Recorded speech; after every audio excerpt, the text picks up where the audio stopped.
This episode is brought to you by Ghost Patch. Ghost Patch is a law enforcement-owned and operated company specializing in patches, coins, and flex shields.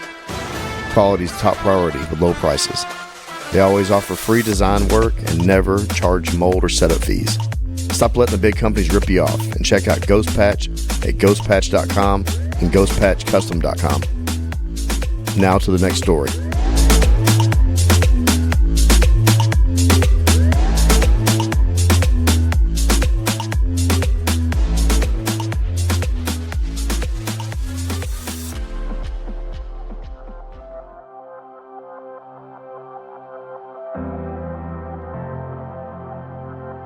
You know, you're doing things for people that can never do something back for you. He goes, it's easy to go above and beyond when someone can pay you back. Said these people are never going to be able to do anything for you, but you still try. And that held significance with me throughout my entire time on this unit.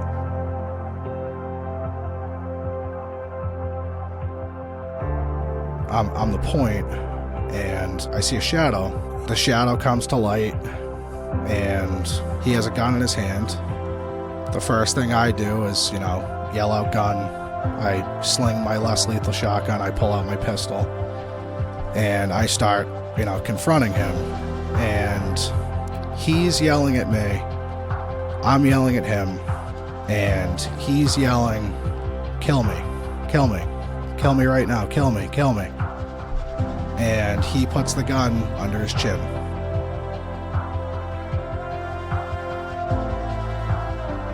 I'm seriously, contemplating suicide. I'm getting real serious about it. And man, I am suffering in my own silence. And like I said, I didn't even have a lamp in my house. Never forget, I get a knock on my door. It's one of my friends.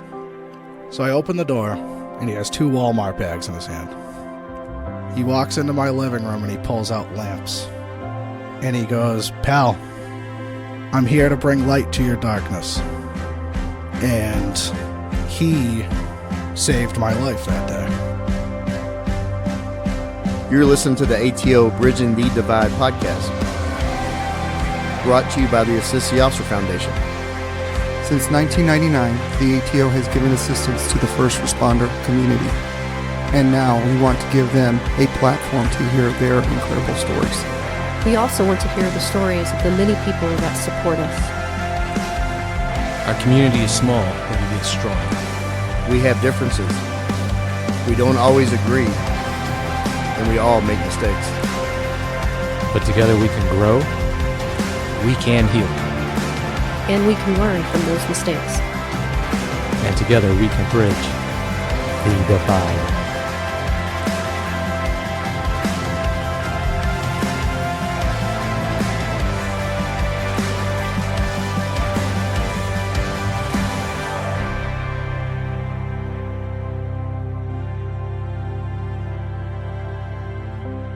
Before I do this intro, I want to give a big shout out to Dallas PD's own Glenn Stone, badge 5341. His dedication and service to this department does not go unnoticed by this show. We are supposed to forgive the people who have hurt us, but that is easier said than done. We have all been hurt or wronged from time to time. But if you are in a situation where you can't let go of the anger and/or thoughts of revenge, it can start to be all-consuming. Betrayal or hurt can be devastating and bring up a mountain of negative emotions. If it weren't for forgiveness, we would have years and years of resentment and bitterness weighing us down. When we forgive someone, we aren't saying that what they did was okay, but instead we let go of resentment and bitterness towards that person or the things they did to wrong us. Forgiveness isn't forgetting how you were hurt, but it is allowing yourself to move on from that hurt. Forgiveness isn't about forgetting what someone did. It is about healing your own heart. Today's guest has traveled over 1,800 miles to tell his story.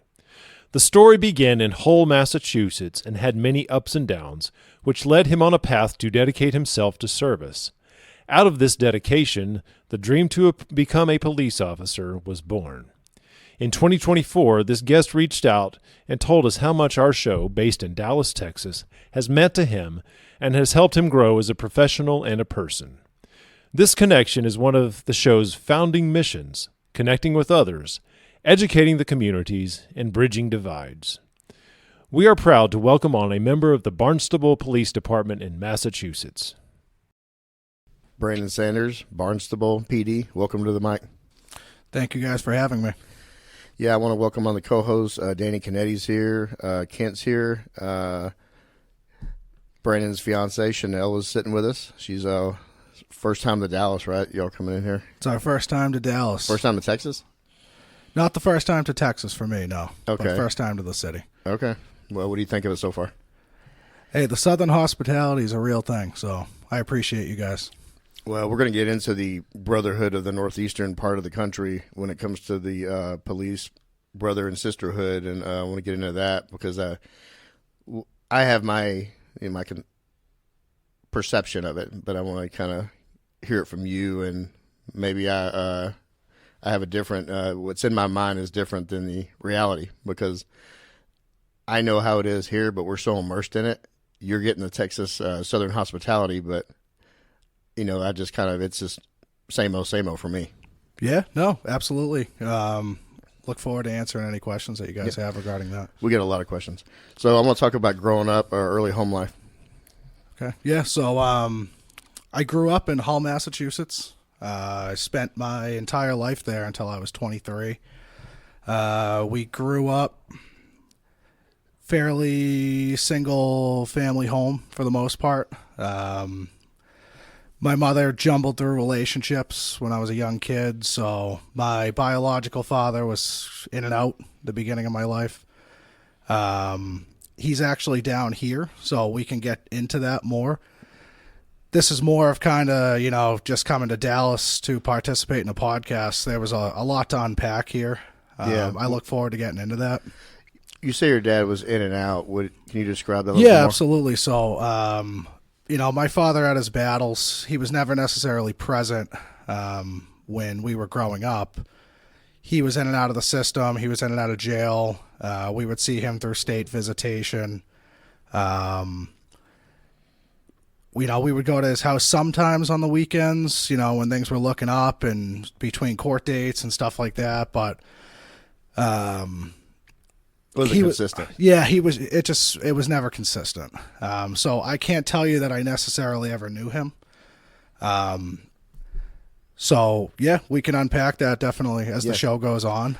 Yeah. So you say he was in and out of jail. Being so young, what was your perception towards law enforcement at that point? So, when this was kind of going on, right? So we're coming up, and my perception of law enforcement in my early life, I have a younger sister who had a serious seizure disorder. So when we were kind of growing up, the police would respond to the house often for medical emergencies. And my early perception of the police was, those guys and girls were great. They were super helpful. They were always the first ones there. My mother at the time had built, significant relationships with them. So in those early days when things were kind of the most stable, I admired it. Did you ever look at something? Is that something you would like to do as a profession? Yeah. So, as time went on, I was naturally kind of gravitated towards it. I remember saying when I was a kid, I wanted to be a dog cop. That's all I ever wanted to be, was a dog cop. I didn't know what necessarily it meant, but I'm like, hey, they got a dog and they're a cop. Kind of cool. Cool German Shepherd. Yeah, as like a 7-year-old kid, I'm like, that's something I could see myself doing. As time went on, that changed, but we obviously gravitated back. How did it change? As I'm kind of coming up, there was no real male influence in my life, right? I had a desire for it. All I ever wanted was like a role model. My mother remarried. That was probably the stablest my childhood ever was. He was a good guy, but it wasn't long. You know, my mother began having an affair a short time later. That trickled into the, you know, good guy being out of the house, and the replacement, you know, if that's what we want to call it, was just chaos. Brandon, you mentioned, you know, in your bio, you and your sister had to police the household. What did you mean by that? Yeah, so when, you know, this individual moves into the house, you know, for a substantial amount of time, you know, it was years.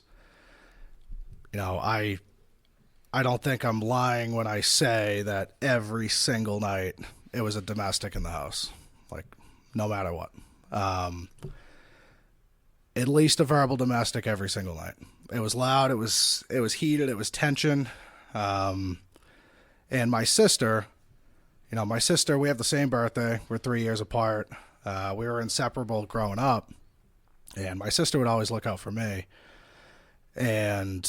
But my sister couldn't do it all alone, right? So every night, almost like clockwork, you know, the fight would start.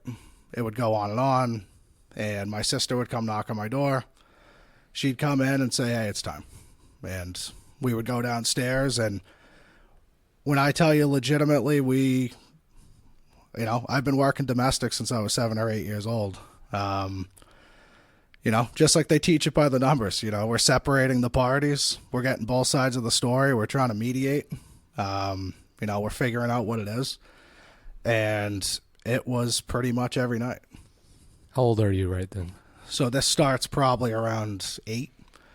And your sister's older than you? My sister's was 11 at the time. Okay. Yep. So my sister's 3 years older to the day. It sounds like y'all have a system. You had to have a system just to kind of somewhat keep the peace in that house. That's it. If we were, you know, it just was what it was. You know, every night it would be, and hey, we got to go get involved. And were the police called out much during that? Or? So I will tell you, the police did not respond to that house one single time. Because you had your own internal police, basically, with some kids. No one ever called. No one honestly ever, you know, I don't even think anyone thought to call. You know, I think a lot of it, obviously all of it was behind closed doors, right? You know, out in public every day, you know, say, you know, we're not going to bed till late. We're going to school the next day, and we're firing on all cylinders. It's just, you're kind of an autopilot at that point, right? How long did that go on? At least a couple of years. Probably 2 or 3 years at least. How did you meet Ryan Ross? And just tell the listener who he was in your life at that point. Yeah, absolutely. So, right. So I'm kind of just gliding through at this point, and, you know, I'm looking for my direction, and I got after I got my license, I got a job at one of the local pizza shops, called Nantasket Seafood and Hall. And the local police would frequent it, you know, for their meals. And, you know, I'm in there and I'm just me, you know, I'm a little punk kid, and, you know, I think everything that isn't the right way to do it is the right way to do it. You know, at this point, I really have no direction, right? And I remember one day Ryan Ross comes in. I'm probably about 16 and a half at this point. And he is probably about 24. Yeah, he's about new cop. Yeah. New cop. We're about 8 years apart. And I'll just never forget the uniform, right? Like, when I say the uniform, shine boots, pressed, you know, all the brass is straight. You know, it was just, it was at that point right then and there, I knew that was my direction to go. You know, he was young, and I'm like, hey, that's only 8 years apart, right? And it was just something about that specific uniform, you know, and the way he wore it, and the confidence that had radiated off of him was what I wanted in my life, right? it probably symbolized order for you because you had a life of disorder. Yeah. At that point. Yeah. And you were 16? I was 16. Okay. Yeah. I had just recently got my license. So in Massachusetts, it's 16 and a half. You know, and these guys I had known my whole life at this pizza shop. My grandmother, God bless her, she's no longer with us. But my grandmother was a lifelong real estate agent. She was a broker. She owned her own brokerage in the town of Hull. And she had an office next door. So, you know, as a kid, swing in, you know, nothing better than going in and seeing your grandmother. And so she had rented the unit to them originally. So she had known them for many, many, many years. And she introduced me to them, and, you know, they brought me on just delivering pizza, you know, trying to give me something to do. And, you know, all of this happens as a result. Yeah, one thing led to another, really, and you met Ryan. So did you have interactions with him, befriend him, and he kind of become a big brother? Yeah, so of all things, right? So my interaction with him was he kind of, you know, calls me out for being a punk. And, you know, it was hilarious. We kind of hit it off right away. And the next thing he does is he asks me, right, you know, he's calling a spade a spade. He asked me if I can sell his subwoofers for him. He's like, yeah, I got a pair of subwoofers. Any chance you can get rid of these things for me? And he gives me his phone number. And I'm like, you know, I'm proud at that point. I'm like, oh, I'm going to take care of this for you. You know, don't worry. And, you know, we've had a really great relationship ever since. He's actually accepted the role to be the best man for me in our wedding next year.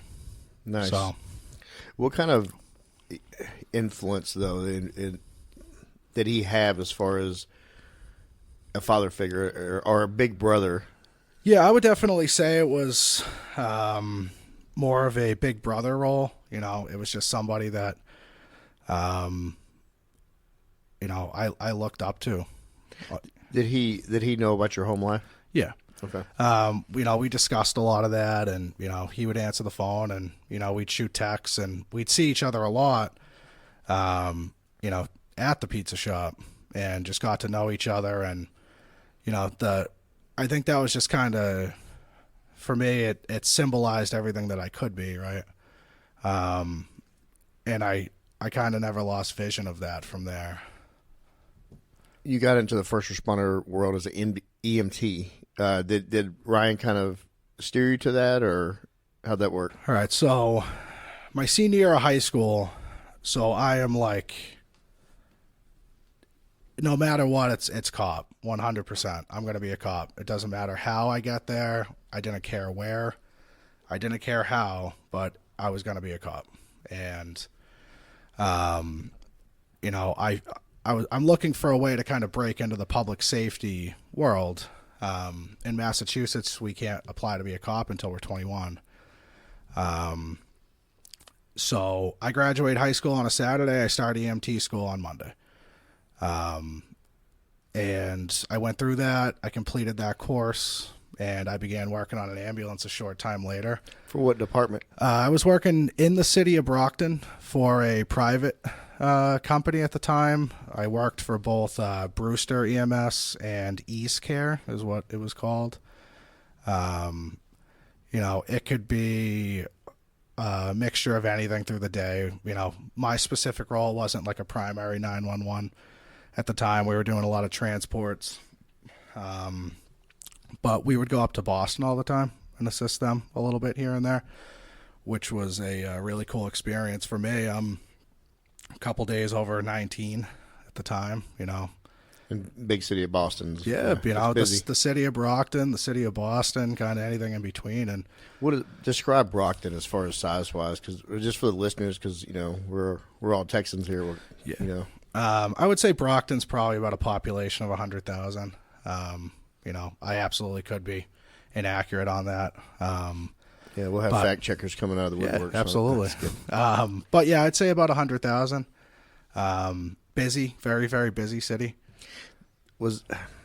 You know, you've been breaking up domestic, you know, fights since you were 7 or 8.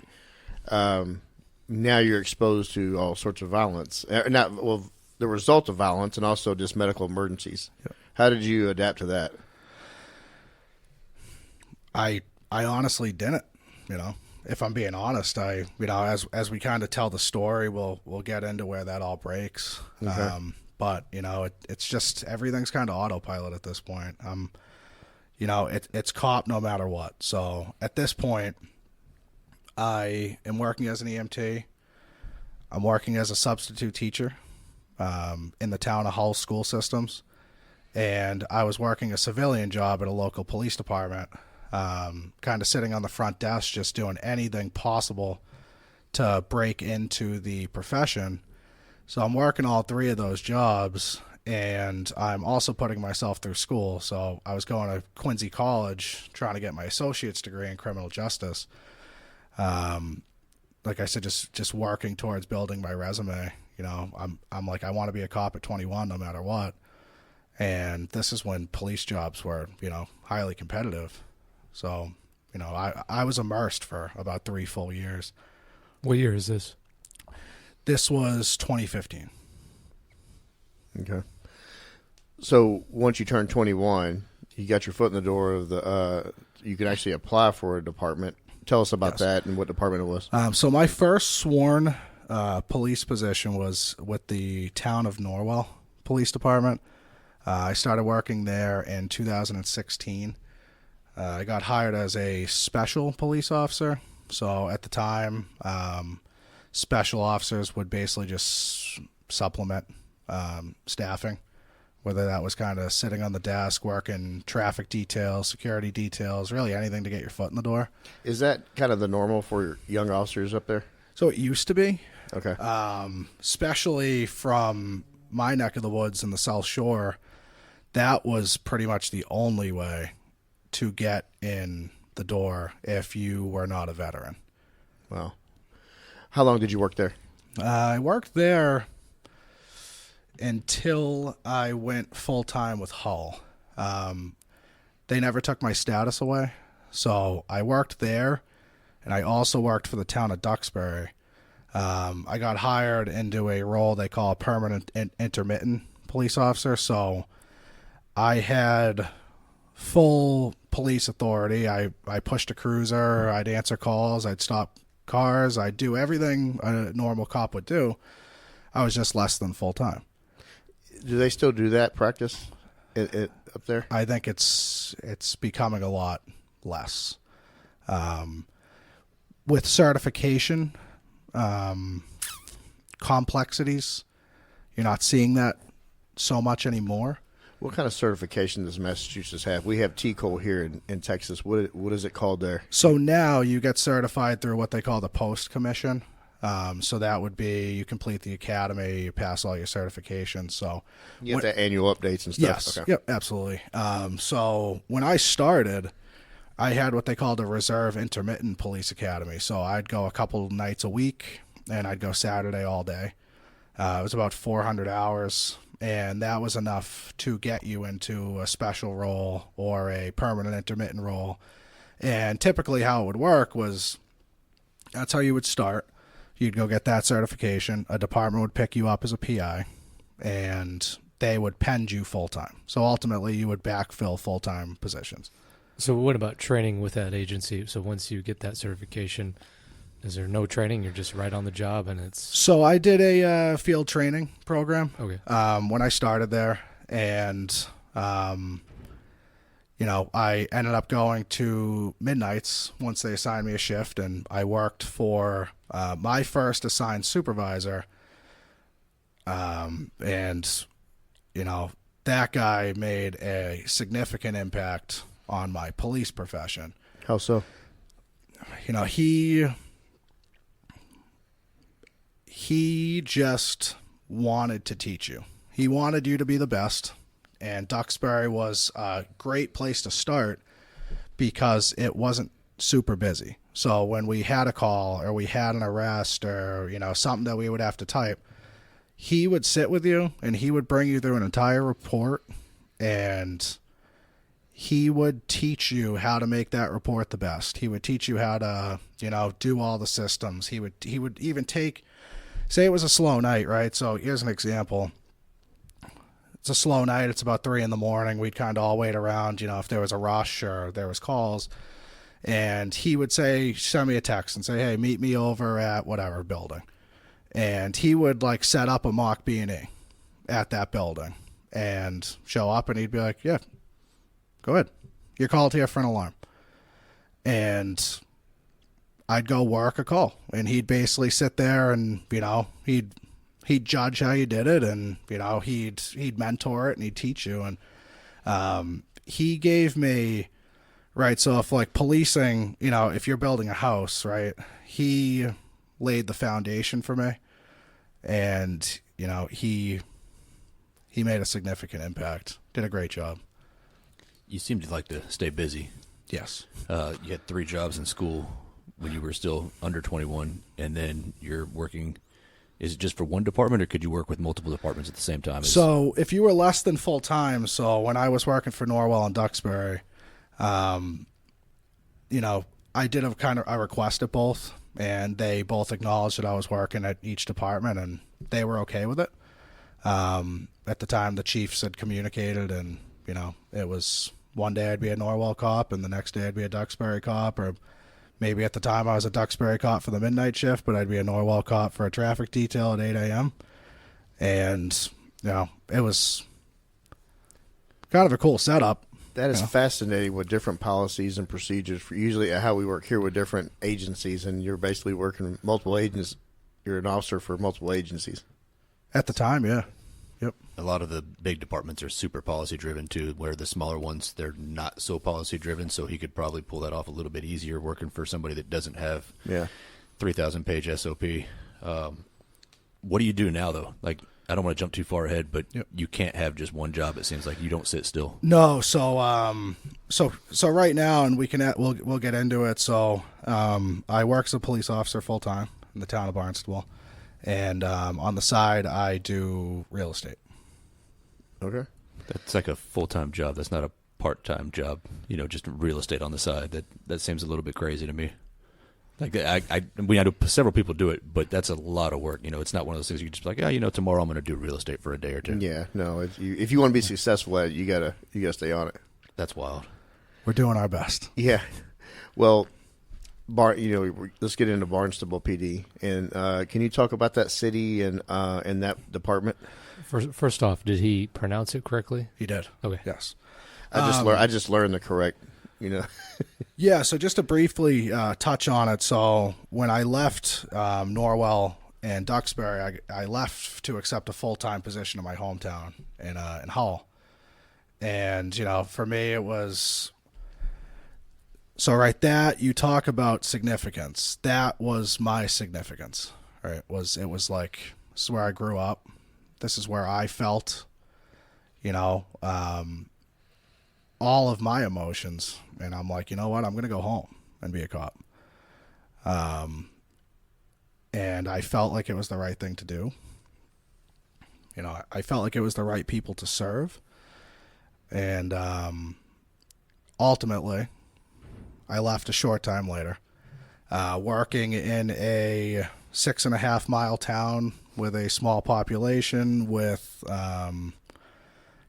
arresting people and going to calls for service with, it's not, and, I am like the farthest thing ever from a respect guy, right? Like this isn't about, but like you talk about, right? It's funny. I would go to homes for calls for service, and it would not be like, oh, officer, how are you? It's like, oh, Brandon, how's your grandmother? Oh, how's everybody? How's the sister doing? Like, oh, yeah.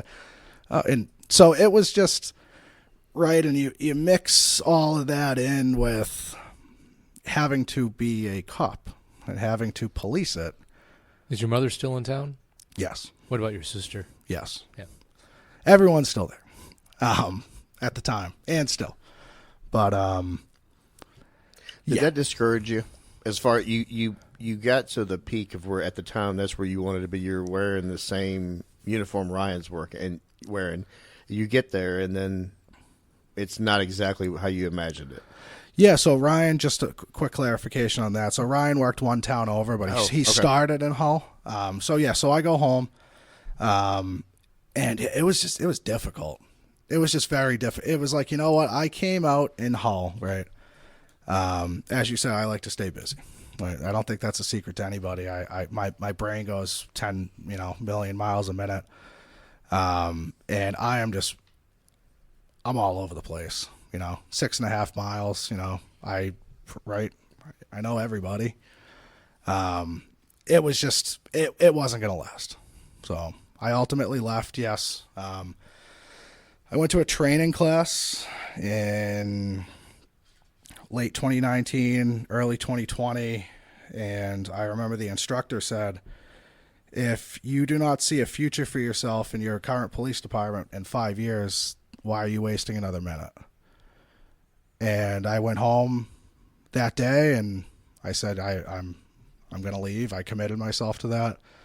And fast forward, I began poking around the general area, doing some research on departments that had more than 100 officers. I felt like that would be, a better fit for me, just with a little more patrol area, a little more separation, obviously more opportunity, right? And I emailed Barnstable. Barnstable got back to me, and July of 20, my civil service transfer was complete, and I began my career there. Talk about that department. What size, sworn-wise, is that? Hull or Duxbury? Barnstable. Hull or Barnstable. So yeah. Barnstable, we have about 118 officers. Okay. Top to bottom. We have, quite a great patrol area. We're big. I believe it's 76 square miles. Okay. And we have everything in our town that any small city would have. We have an airport, we have a transportation authority, we have a hospital. What is the crime like? It's village specific. Hyannis is known kind of as like, the joking around. It's kind of like, oh yeah, the big city, the big city of Cape Cod. We have our quieter villages. We service 7 zip codes. So it's kind of cool because, right, when you're working patrol, you can kind of be a city cop one day, and the next day you're, a little more of a rural cop, a little more of a, it's just different. It's a variety. It's a variety, and that appealed to me for sure. Just because when, I know people say that when you're a cop, every day is different, but for us, legitimately, every day can be. Which is because you're not just. I mean, Danny and I are out in Canada, southeast. We pretty much go up and down the same streets, working in that division, and then you're kind of going all over the place. Yeah. So, talk about the unit that you're on now. Can you describe that? Yeah. So, March of 23, we had internal posting go out for the community impact unit. And I was kind of figuring myself out still, right? And it was so much different from everything that I had ever done. The community impact unit, we will, it's such a variety, right? So it can be anything from like homeless outreach, trying to service, less fortunate people that, are struggling with mental illness, street homeless population. An hour later we could be, conducting an investigation into, say, drug activity or, complaints on specific property, stuff like that. An hour later, I can be at the senior center doing, a coffee with a cop or, a community event. And typically the community impact unit doesn't get sent primary to calls. So if you're self-motivated and you kind of have a vision for it, I had gone in working under a new sergeant that had just been hired at the time. And his vision for it was, very appealing to me. What was that? he was super open-minded. Towards, if you had an idea, you thought of something that might be a little unorthodox, or, hey, Sarge, what about this? He would always hear you, whether we would execute it that way or not, whether we'd follow through with it or not. He puts a lot of trust in his officers, and that was very good for me, figuring out, at the time, right, still I'm figuring out who I am and figuring out kind of my vision, and, as my life progresses still, and working with some of these vulnerable populations was, such a learning experience for me, because, I think the number one thing for me that really resonated with it was, I was just a couple of decisions myself, away from possibly being there. And, building a rapport with people, people see you every day, and, they grow to trust you, and, you try to do right by people. And, I remember one of my really good friends said to me, and it always resonated, was, you're doing things for people that can never do something back for you. Right? Like that. He goes, it's easy to go above and beyond when someone can pay you back. Said these people are never going to be able to do anything for you, but you still try. And, that held significance with me throughout my, entire time on this unit. And I'm just grateful to have been a part of it. Those community impact units are unique in the fact that your typical police officer shows up when something's happened, right? Something bad has happened to you or to somebody else. And when you're in that community impact unit, you get the chance to show up when there's not something bad happening, and you get to be more of the face of the department, and you get to see people when they're not in crisis. So those are important units, but it's completely different than your typical patrol officer or traffic officer or anything like that that takes enforcement on people.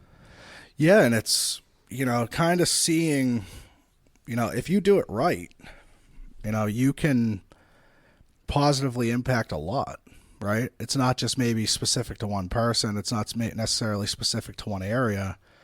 It's kind of like a grand scheme type of thing, right? If you do it right and you're taking pride in what you're doing, seeing the results ultimately, it has a lasting effect on you. And, I can give one example. There was, one individual who was, immersed in the homeless population. He was street homeless for a period of time. I had contacted him numerous times and arrested him a couple of times. And, he one day, he's out doing whatever it is he's doing. And I pull over and I contact him and I said, hey, get in the truck right now.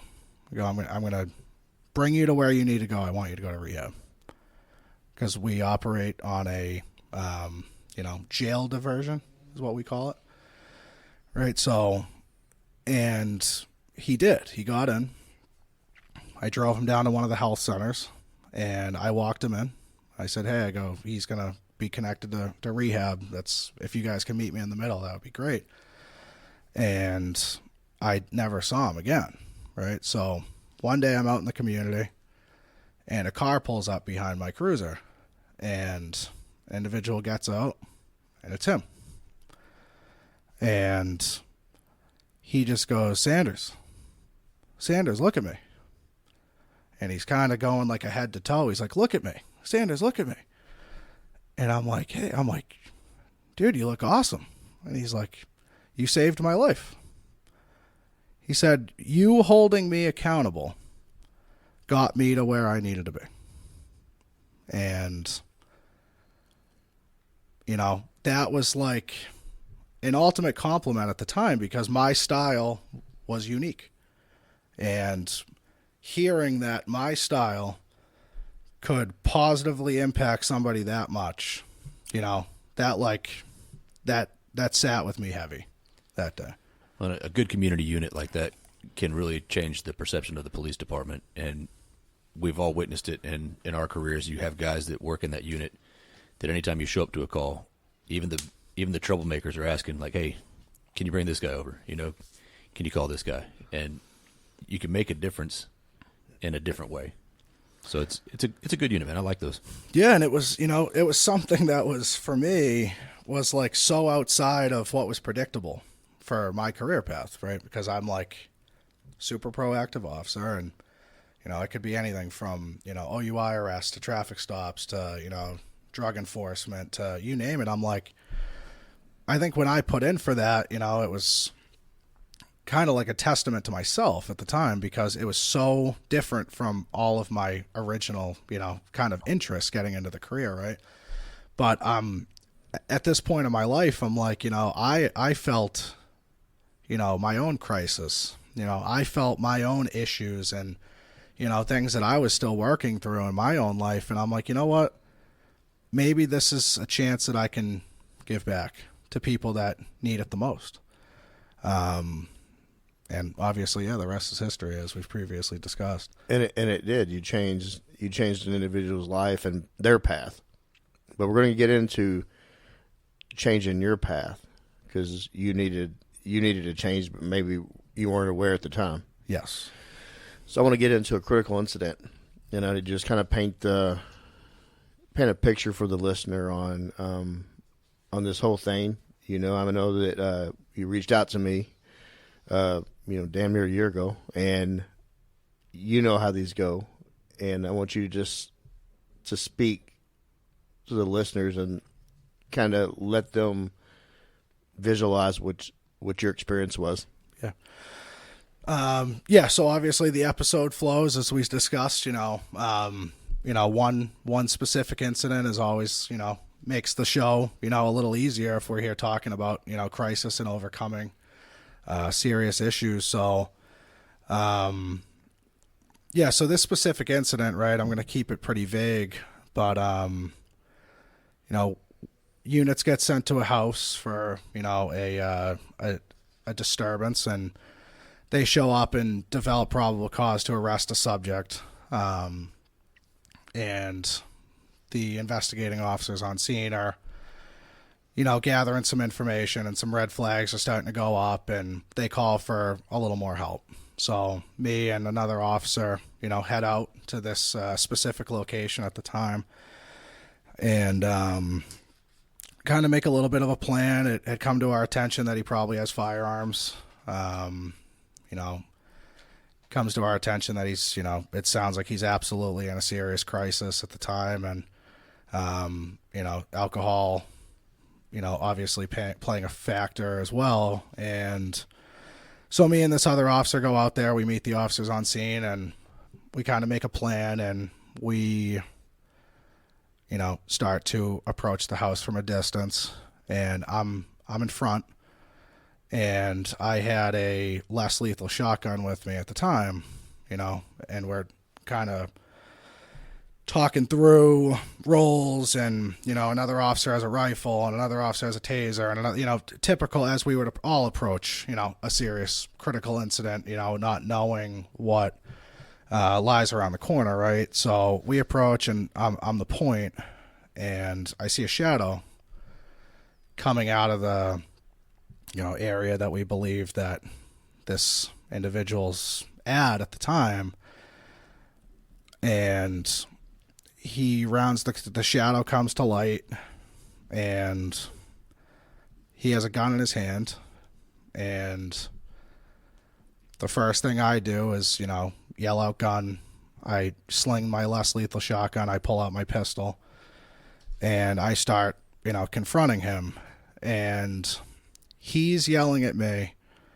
I'm yelling at him, say we're 15 feet apart, and he's yelling, kill me, kill me, kill me right now, kill me, kill me. And he puts the gun under his chin, and, I'm yelling, drop the gun, drop the gun. and the other officers, are kind of separating from me at the time, kind of making a plan here. And this goes on for, obviously, right, we've all been involved with things like this, and you could say it goes on for 5 minutes, 10 minutes, it feels like forever in the moment, right? It's probably realistically like 15, 20 seconds that this exchange is going on, but it's slowed down. And in your mind, right, you never forget the facial features, you never forget the it's so clear in my head that I remember the spit coming out of his mouth as he's screaming at me, kill me, kill me. And it's going on, and this exchange is happening, and he takes off back into what we believe to be the house. And shots were fired. No shots from officers, but shots were fired. Me and another officer are behind cover. We don't know if he's shooting at us. We don't know if he's shooting in the air. A lot of things are unclear at this time. But some shots definitely go off, and eventually, we slow it down, and the individual ended up taking his own life at some point through the exchange and the situation. But yeah, obviously tense and heated, and it never goes away in your head, right? No, it doesn't, and it can definitely turn into a darkness, and that's what you kind of went into. You entered a new darkness, right? Yeah. So, I guess the darkness for me kind of came in waves. The winter before this incident, I was probably in the darkest place that I've ever been in my life. I transferred to a department where I don't even know where their main street is. I jumped to this department on a complete leap of faith, to try to better my life and my career. I had gone through a, breakup of a long-term relationship. Obviously me and my family aren't really talking at all at this point because I left the area. And I moved probably about an hour away in the grand scheme. And I just couldn't get out of my own way. Like everything for me, I was working midnights at the time. I felt like I had never been so lonely in my life. I was just always alone, and I was always in the physical darkness, right? Working midnight shift. I'd go home, and I didn't even have a lamp in my house. It was just me, and I'm in this like strange place. This isn't home. I bought a house, and I'm kind of just winging everything, thinking I know it all. And I'm not listening to anybody. I'm not taking any advice. I thought I had it all figured out, right? And ultimately, I didn't. And that right there was the darkest time in my life. I had developed a pretty bad drinking problem behind the scenes. I would go home, I'd get off work at 8 a.m. and drive 25 minutes home. And the first thing I do is pop a, bottle of Jameson, and I would, I'd drink until hopefully I could get some sleep. I never, and at this point it was like I wasn't sleeping. I was barely eating. I had never been so sad. I had never felt so much regret with everything. It was just like everything's piling on. And I haven't, you got to keep it in mind here too, right? I hadn't unpacked anything from my past. I never, ever addressed a thing. I thought, the sequence of events was Brandon becomes a cop, and Brandon's everything that they weren't, right? Brandon was everything that his father wasn't. Brandon was everything that mother's boyfriend / husband, or, whatever he is at the time, he's everything that he isn't. Brandon's everything that he saw for himself, and everything goes away. Right? That's the way I see it. It's nothing. None of that ever happened. I'm successful. Hey, I'm a cop. I own my own house. I drive a decent vehicle. I got this. I'm that. I'm more mature than that. I've unpacked that. I've this. I didn't unpack a thing. And the loneliness and the sadness and that dark period of my life that was my rock bottom that I live every day of my life right now to never, ever visit again. How did you get out of that? Yeah, it just... Here's a story, right?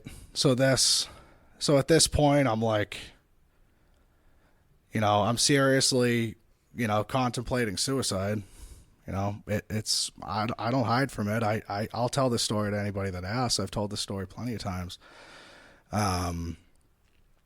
And I'm getting real serious about it. And it's just the dead of winter. And man, I am suffering in my own silence. And like I said, I didn't even have a lamp in my house, right? So never forget, I got a knock on my door, and it's one of my friends. He knew it. He saw me and him, our relationship was he's reading between the lines on where this is going for me, and he shows up in my house. I'll never forget it. I get a knock on the back door, and I'm not answering it. I'm like, I'm not entertaining anybody. Hey, get out of here. I'm all set. And he's texting me, come to the door. Hey, come to the door. So I open the door, and he has 2 Walmart bags in his hand.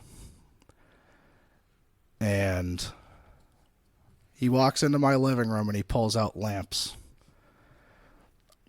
And he goes, "Pal, I'm here to bring light to your darkness." And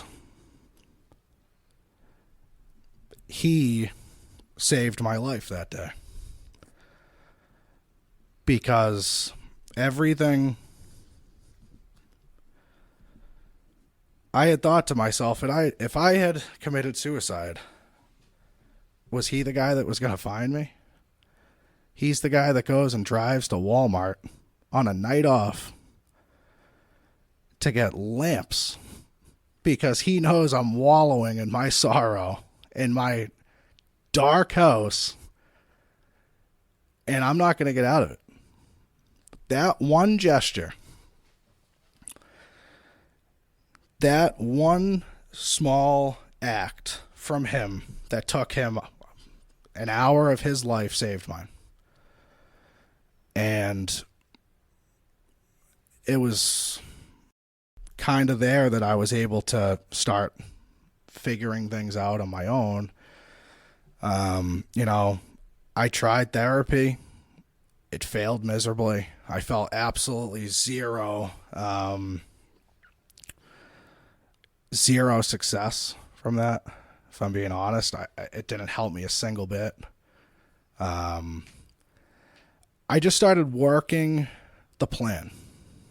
I started working the day-to-day. I just started working on get back into the gym, start eating well. I became spiritual. I have a very strong belief in, Jesus Christ, and, that God's will, will lead you to the ultimate plan. You just need to follow it. And that I was destined for more than sitting in that dark house alone with no lamps, which later had multiple lamps, which, but, he says, "Pal, I'm here to bring light to your darkness."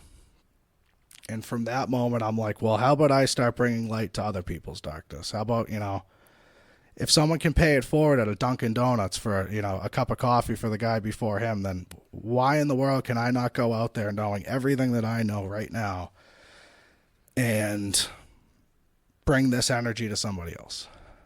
And I began,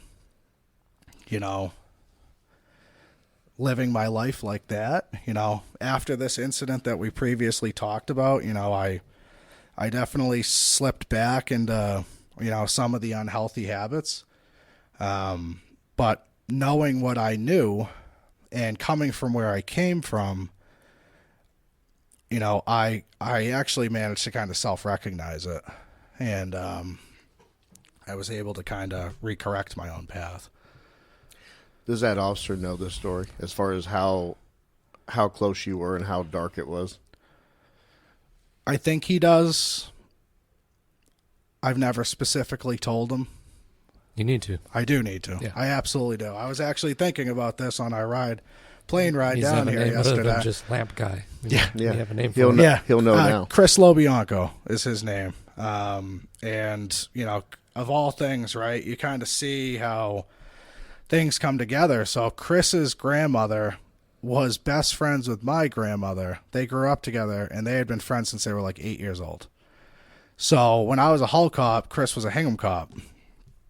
And we never knew each other, But our grandmothers would hang out, and they were the cool grandmothers. They'd go have Cosmos and go play bingo and do whatever they're doing. But they're so I remember my grandmother would always say, you need to meet Sally's grandsons.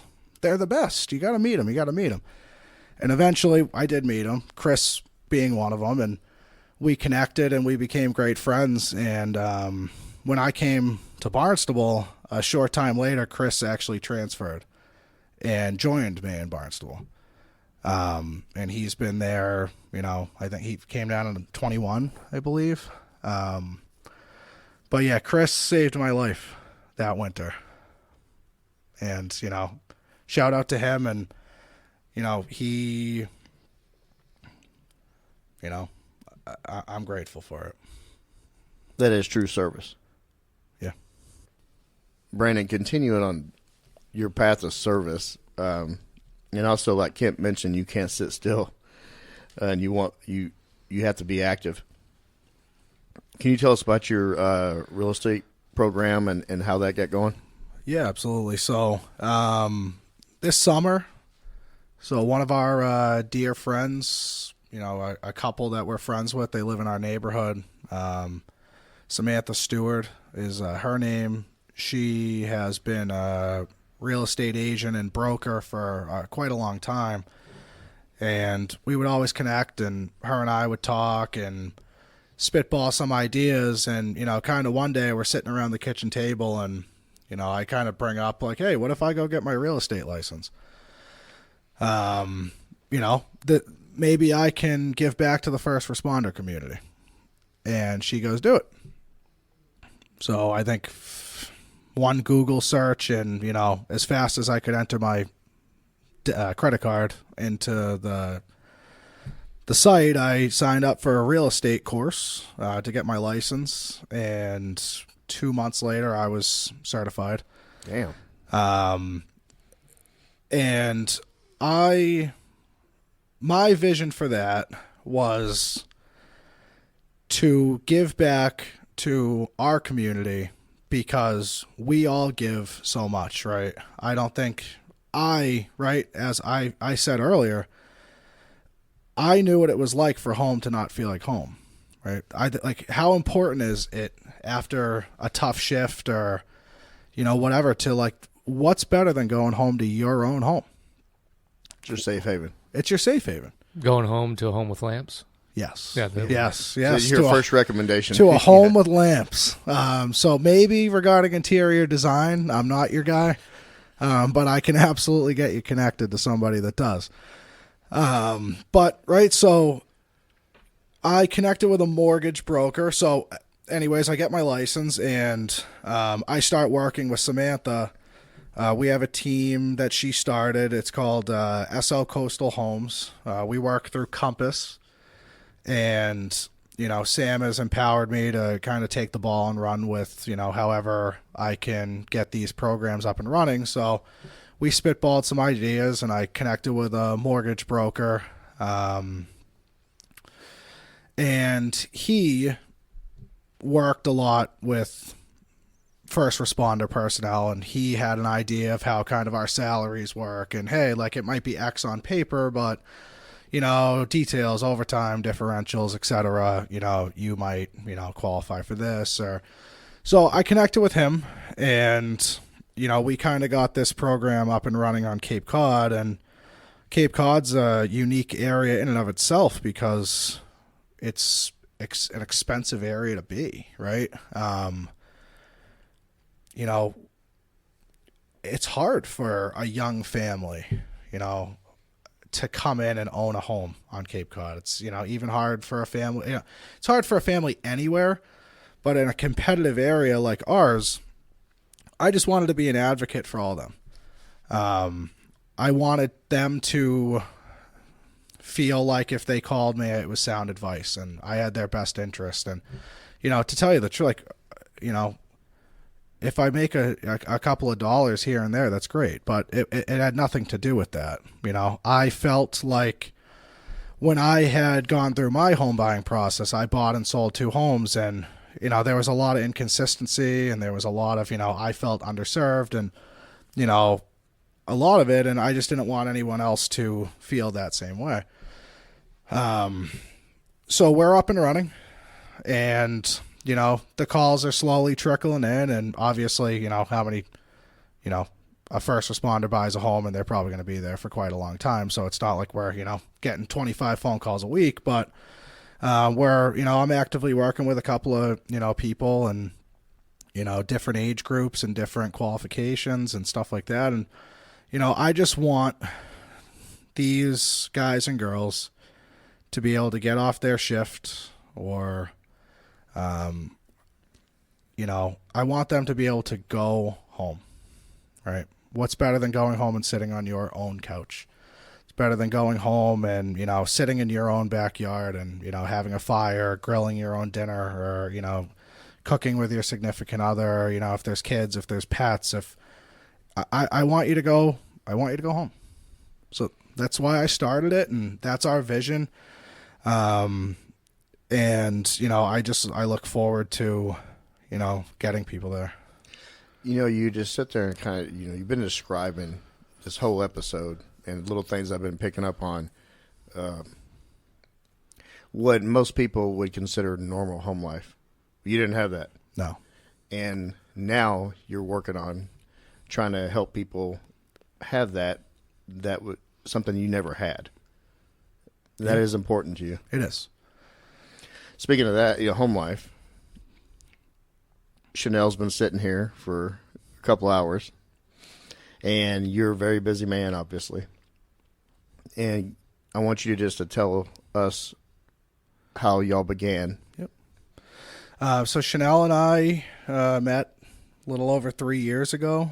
And Chanel came to me, at what a perfect time, because I had recognized, my faults and, my issues, and I had seriously dug in and started working on myself, right? And none of our paths are ever perfect, but it was the right time to meet her. Like, I was actually ready, and it wasn't, it was just easy. We met at a local restaurant for our first, it was a lunch date, and it was a great time. I knew right away I wanted to see her again. And Chanel was funny because Chanel would always be the one to I'm not going to rush a relationship. I'm not going to this. I'm not going to that, because she's her. And I remember we would go do events with her friends and stuff like that, and her friends would be giving me complete conflicting information. You got to ask her out, you got to lock her down, you got to she likes you, but so I end up on, which is the absolute worst anniversary date in the history of ever. We go to a Christmas party on December 26th, and our friends are like, you gotta do it. You gotta ask. So I asked, and having Christmas and an anniversary in the same, 48-hour window is not ideal. If for anyone that's looking to pursue a relationship, maybe just delay it a couple of weeks. Nothing crazy, you can just. Never going to financially recover from that one. No.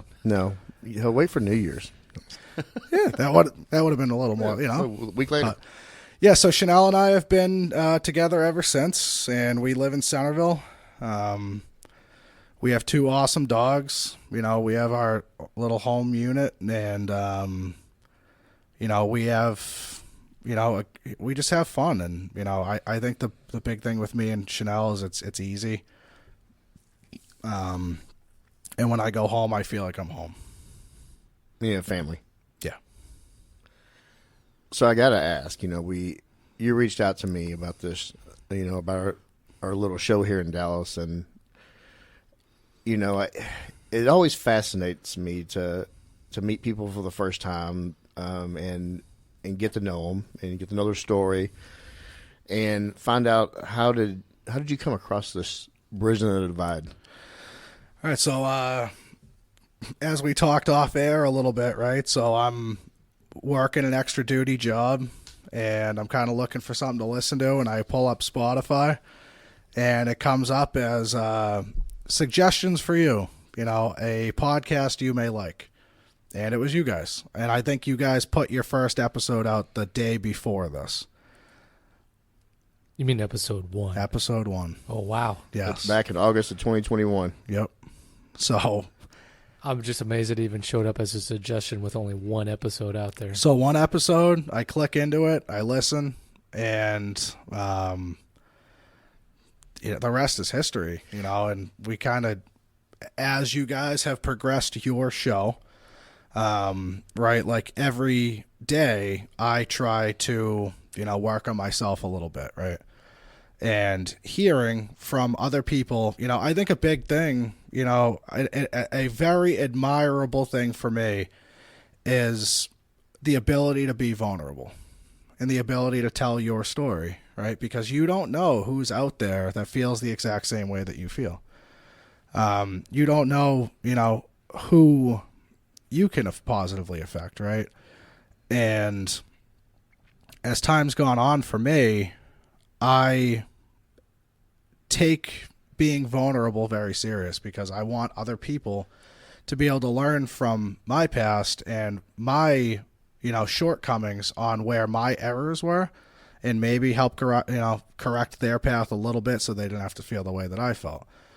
So that's how I stumbled across you guys, and I reached out to you after Danny's episode because that episode was, it just hit me a little different. Explain that. The last 15 minutes of your episode, what you had to say for personal growth and self-growth, it just resonated. For whatever reason, I can't necessarily pinpoint it, but I listened to it. I think I probably listened to it 3 or 4 times, just the last 15 minutes. And it was after that I reached out to you to let him know. I think that was my first message to you. It was. Actually, I think I took a screenshot and sent it to him. So when I have people on and tell their story, and getting Danny to do this was really hard. I was asking him from day one to be an episode, and I'll help you with it, but I'm not going to do that. But I'm very persuasive. So you started listening August 20th of 2021, and then you finally reached out in June of 2024. Yeah. So you've obviously seen a change in this show as far as this production quality and thanks for not kicking us to the curb after the first episode. Yeah, with the sound issues, we all know.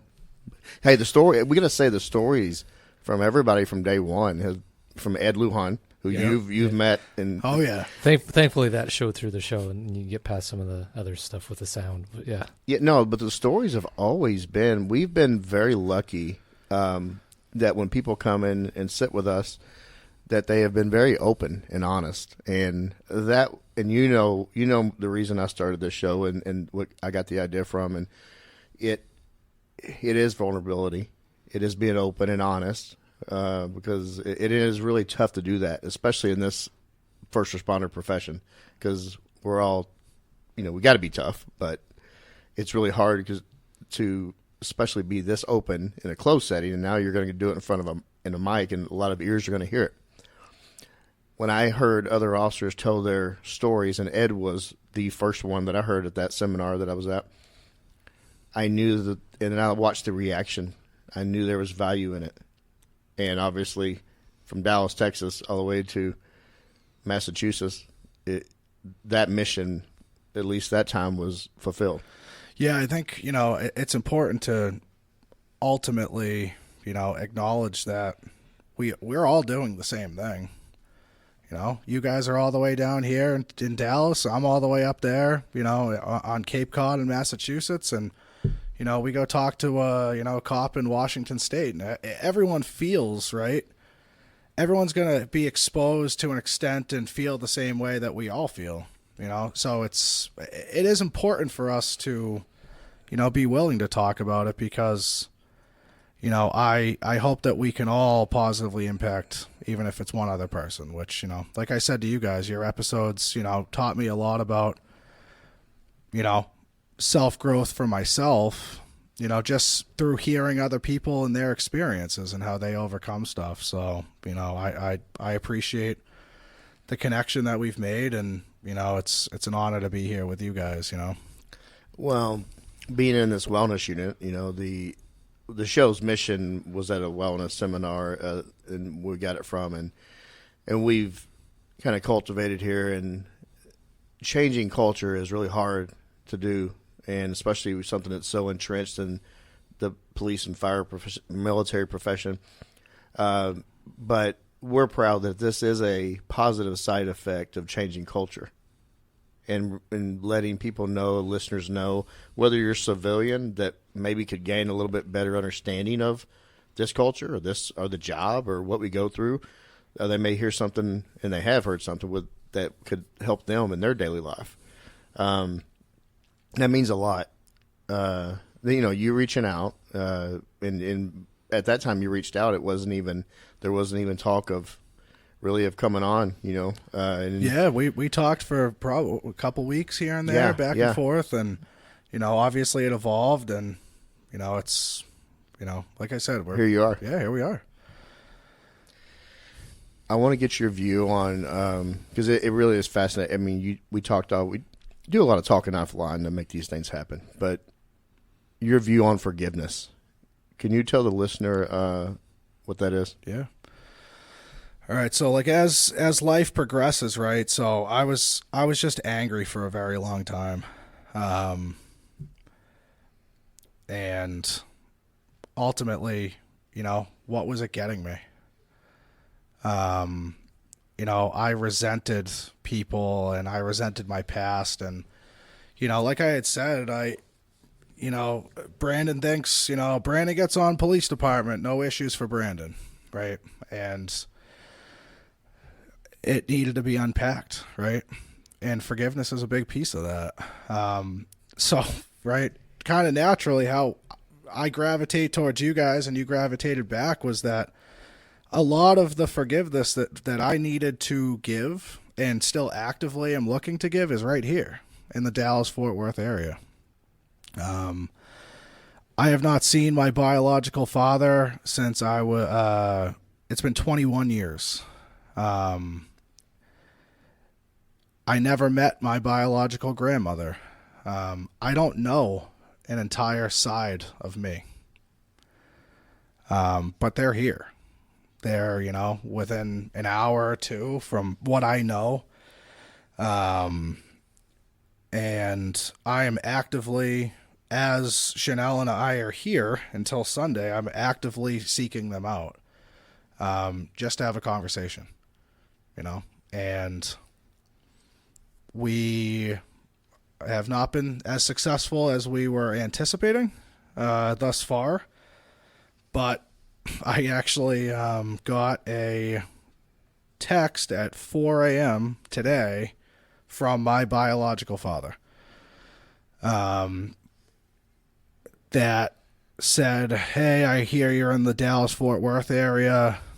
You know, I'll come to you. You can come to me. Let's connect. Then he tells me that he really wants me to meet my grandmother. It is a dream of hers to have met one of her grandkids. So it's me and Brittany are, full siblings. Me and Brittany, come from, from them. And she's never met either one of us. So a piece of forgiveness, right? So my biological father reached out to me when through social media when I was 17, and there was nothing in me that had anything for him, right? It was like an instant shutdown. We had one conversation on the phone. It was about 10 minutes. It was on Thanksgiving night, and that was it. We never talked again. You fast forward, and I think, like I said, if God gives you a path, you follow it. And gravitating towards this podcast and, towards connecting with you guys, and you put all the pieces together, now I'm here, and, when am I going to, I don't know if I'm going to be here again. I don't know when I'm going to be here again, right? Time ticks every day. None of us are getting any younger, life happens fast. And I would love to, connect with both, one, none. Ultimately, we'll see how it plays out. I'll keep you guys updated as we go. Yeah, well, we wish you well with that, for sure. So, we're here to, ultimately, the forgiveness would be towards him, and the openness would be towards her, right, to meet me before it's too late. So, what do you want to say to her? I think maybe just both of us being in the same room for a period of time will have a healing factor for both people, I think it would mean a lot to her, and it would kind of give some closure to me on, what I don't know. I don't know. There's I kind of have a theory of, doors, right? It's not lamps, doors, right? So I kind of have a theory that, right, everything in your life is a door, right? So I think the biggest thing, the courage is going up and being willing to knock on every door, Some doors are meant to remain closed. Some doors, are easy to open. Some doors we go up and knock and, we show vulnerability and we put ourselves out there and no one answers. Some doors, as we all know, some doors are exigent. Maybe we force entry. Meeting her before leaving here, I'm leaning more towards exigency because this is probably the last chance I'll ever have. Brandon, like Danny said, we hope you can go through that door to meet your grandmother or your father, and at least you can have either a beginning or a close to that side of the story for you, right? Yeah. I do have one final question for you. Looking back on how far you've come since you and your sister were actually policing adults as a 7 and 11-year-old in the house, knowing what you know now, what message would you give 13-year-old Brandon that would inspire him to stay the course and have hope? Never forget the why. Right? You're going to have one chance to be the man that you never had in your life. You're going to have one chance to become everything you always wanted to follow. Stay true to yourself, grow to be bold, lead others, advocate for others, and protect those that can't protect themselves. The number one piece, I think, would be look to the helpers. If this is 13-year-old Brandon, knowing the trajectory that I'm on right now, you are going to be blessed with a lot of people that, right, as my friend said to me, it's easy to do something for someone that can do nothing for you. What you're doing is things for people that can never pay you back. The people that stepped up in my life, you know, as I progressed through, you know, my teen years into my early adult, into my policing career, to where I am right now, I still have helpers around me every day. Look to them. Let them guide you, because they want to see you become the best version of yourself. Believe in them and they're going to believe in you. So look to the helpers and remember the doors. Don't be afraid to knock.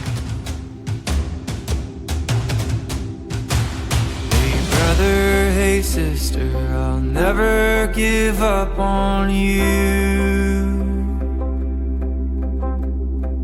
Hey Mrs., hey mister, I'll see this all the way through. No matter how far the sun and the moon, I'll never give up on you. Down when you're lonely, and I'll pull you up. Life leaves you heavy when the going gets tough. I'll be your shoulder, together we'll run up from the bottom, yeah, we'll rise above. Hey brother, hey sister, I'll never give up on you. Hey Mrs., hey mister, I'll see this all the way through. No matter how far the sun and the moon, I'll never give up on you.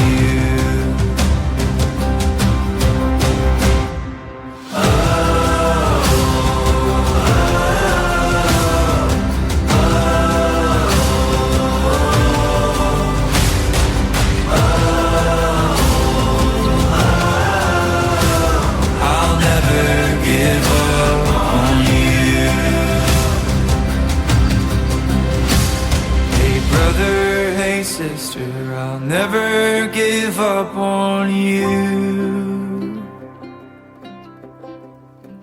Hey Mrs., hey mister, I'll see this all the way through. No matter how far, for the gold and the blue, I'll never give up on you.